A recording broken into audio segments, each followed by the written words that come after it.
সংবিধান বিশেষজ্ঞ ডক্টর শাহদিন মালিক বলেছেন, সুষ্ঠুভাবে দেশ পরিচালনায় রাজনৈতিক শক্তির বিকল্প নেই। রাজনৈতিক সমর্থন ছাড়া সংস্কারও সম্ভব নয়। যত দ্রুত সম্ভব নির্বাচন হতেই হবে মন্তব্য করে তিনি বলেছেন, অন্তর্বর্তী সরকারকে দীর্ঘমেয়াদে দেশ চালাতে সমর্থন দেবে না জনগণ। জানাতুল বাকিয়ার রিপোর্ট।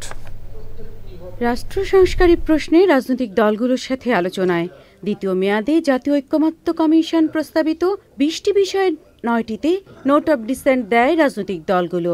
জুলাই সনদ নিয়ে যেসব কথাবার্তা হচ্ছে পত্রিকায় দেখছি, দ্বিকক্ষ বিশিষ্ট পার্লামেন্টের কথা বলা, উচ্চকক্ষে পিআর পদ্ধতিতে নির্বাচনের কথা বলা আছে, রাষ্ট্রপতির ক্ষমতা বাড়ানোর কথা বলা আছে, প্রধানমন্ত্রী ২ টার্মের বেশি থাকতে পারবেন না, ২ মেয়াদের বেশি।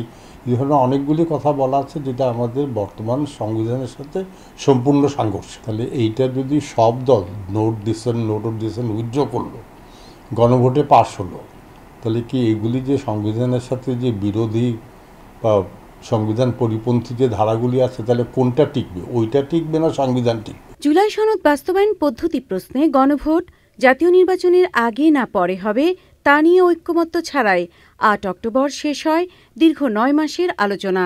নির্বাচন হতেই হবে, কারণ না হলে এর কোনো বিকল্প তো নাই। এই অন্তর্বর্তীকালীন সরকারের উপরে আমার মনে হয় যে জনগণের আস্থা দিন দিন কমে যাচ্ছে।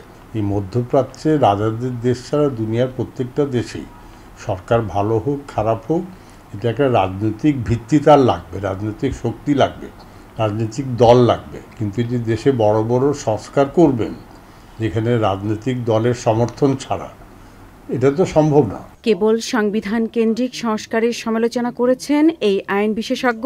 তেমন কি কোনো সংস্কারের কথা জোর গলায় বলতে পারবে যে এটা সংস্কার করেছে? হ্যাঁ, তারা আগের আওয়ামী লীগপন্থী সরকারি কর্মকর্তা কর্মচারীদের সরিয়েছে, অবসর দিয়েছে। কিন্তু আপনি দেশের সংস্কারের অর্থ যদি সার্বিক অর্থে বলেন, অর্থনৈতিক সংস্কার, সামাজিক সংস্কার, শ্রমিকদের অধিকার, নারীদের অধিকার, শিক্ষা সংস্কার, কিছুই হয়নি। এটা আমি তাদের দোষ দিচ্ছি না, এটা তারা করতে পারে নাই কারণ তাদের পিছনে কোনো রাজনৈতিক দল নাই। বর্তমান সরকারের অধ্যাদেশ জারির প্রবণতায় ডক্টর শাহদিন মালিক বলছেন, অধ্যাদেশ কোনো স্থায়ী আইন নয়। Jannatul বাকিয়া, channel I, Dhaka.